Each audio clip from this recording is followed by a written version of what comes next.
Bonjour, dans cette vidéo, nous allons voir comment calculer la variation absolue et la variation relative entre deux valeurs. Voici la situation. Le montant des ventes de jeux pour consoles de salon était de 990,1 millions d'euros en 2009 et de 1012,2 millions d'euros en 2010. Calculer la variation absolue et la variation relative du montant des ventes de jeux vidéo pour consoles de salon entre 2009 et 2010. Rappelons d'abord la définition de variation absolue et de variation relative.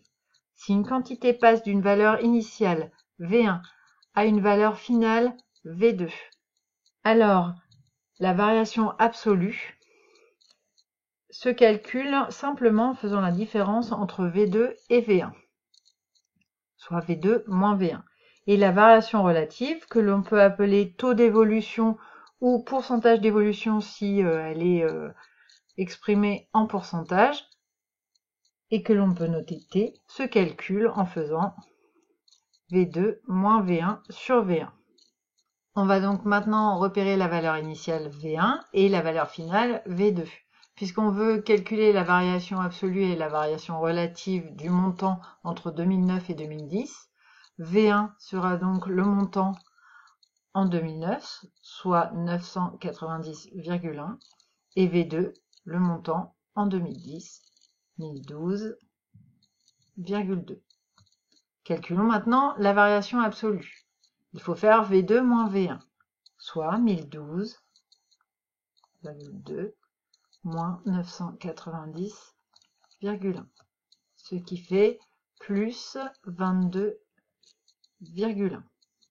La variation absolue du montant des ventes de jeux pour consoles de salon entre 2009 et 2010 est de plus 22,1 millions d'euros. Le plus est important car il indique que c'est une augmentation. On aurait eu une baisse, il y aurait eu un moins.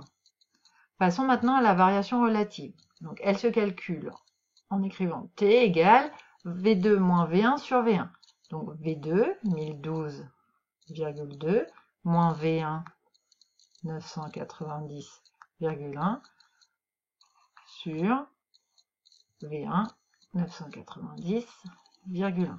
Ce qui fait environ égal à plus 0,0223, soit en pourcentage plus 2,23%. De la même façon, le plus est important ici, ça indique encore que c'est une augmentation. Et ça fait la différence entre un pourcentage qui indiquerait juste une proportion. Et donc, entre 2009 et 2010, les ventes de jeux pour consoles de salon ont augmenté de 2,23%. Voilà, cette vidéo est terminée.